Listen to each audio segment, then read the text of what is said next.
Just before we let you go, Javier, by the way, appreciate your time. Just wanted to get a quick update on Khabib Nurmagomedov. As it stands, it seems like he's sort of targeting the end of the year for a return. Who would you like to see him face? And also, what do you think of, I guess, this stance that he's taken, where he's basically sticking up for his teammates? He doesn't want to fight in Vegas anymore. He's basically just targeting New York. Yeah, that's just an unfortunate thing. It's unfortunate Khabib jumped out of the cage and did something he should have. But the fortunate thing, they broke that thing up. Nobody got hurt. 34 seconds. How come you're sending out such a strong message, the commission there, by fining him $500,000, which is effing ridiculous? Number one, nobody got hurt. It was contained. You fine him $500,000. That, number one's a big, giant, huge slap in the face to him. Number two, his cousin jumps on the cage after that goes on, and he's up on top of the cage, going to go over where Khabib's at. Conor's on the cage, takes a shot at him, hits him in the eye. It was blindsided. He blindsided him, hits him in the eye. Now they're starting to fight, and now so his cousin gets fined a 1 year for getting punched in the face and only fighting back. Okay, so now you're fighting him a year, $25,000, which is still ridiculous compared to how much money they're making. Number two, Zubaira, he's walking around going from side to side, look and see what's going on. Conor swings at him because Conor feels threatened, and I'm not blaming Conor for anything because he's trying to protect his boys too. But then he swings at Zubaira, and Zubaira gets fined for a year. So, and then all of a sudden, Khabib gets fined only 9 months, plus if he does anti-bullying for whatever, he gets 3 months off so he can fight when Conor can fight. Okay, but now you're telling a guy that was bullied 2 months out by verbal assaulting his family, his religion, and his country that hey, you need to do an anti-bullying slogan? F you. I ain't doing nothing, and I support that 100%. I'm not doing nothing for you. And then now, and to make my point 100% clear, they stated they would like to do a thing where they can stop fighters from talking like that, like Conor did. Okay, so you acknowledge Conor is talking, started this, but now you find my guy $500,000. You find his teammates a year and a bigger sum of money compared to what they make. But yet you would think you're doing something right? No, F them. Khabib's right, 100% right. I stand right behind what he did. I would do it all over myself. Unfortunately, for me, like I said, I love gambling, and that sucks for me, but I stand by what he's doing.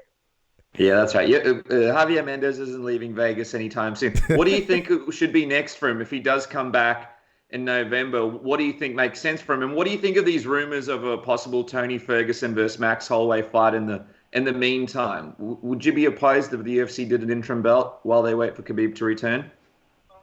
Well, the UFC is a great business. They do what they need to do. The interim belt, based on the circumstances, they have to do what's going to sell. So if it's an interim belt, then great. They're not stripping Khabib, so who cares? I don't care. It's an interim belt. It's not the real thing.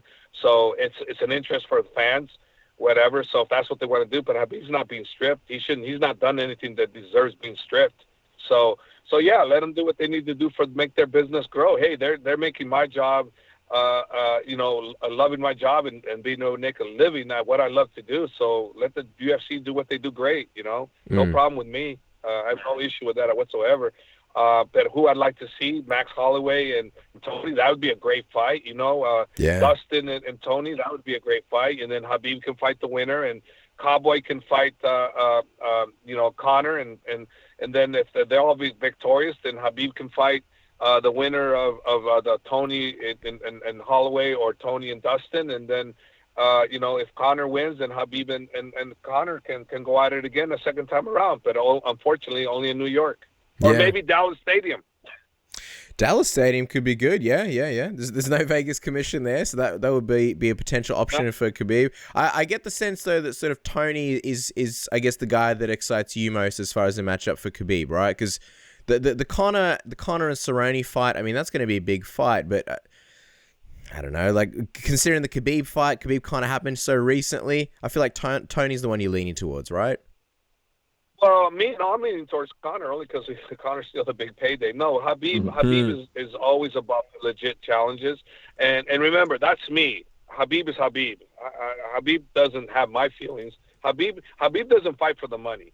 I want him to fight for the money because I get paid more. So no, it's all about, for Habib, it's all about the challenge and the honor and who deserves it. And for Habib, he feels that Conor would have to earn his right, and he feels that Tony deserves it for sure. So from that point of view, and then if he was to fight anybody outside of who deserves it for legacy, it would be GSP. But I don't think GSP is in the works for anything.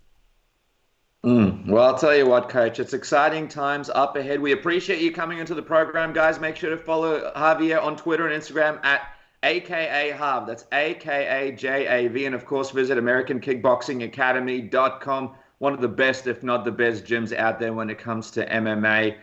Thank you so much for joining us on the program, Javier. We hope that we can run into you in Vegas sometime soon for a big fight card and speak to you again. Have a safe drive. Well, yeah, I'll be there March 2nd. So, yeah, Crazy 4, Planet Hollywood. Yeah. We'll see you there. Thank you so much, Javier. Have a great day. All right, Thank you, Javier. Take care. Bye-bye.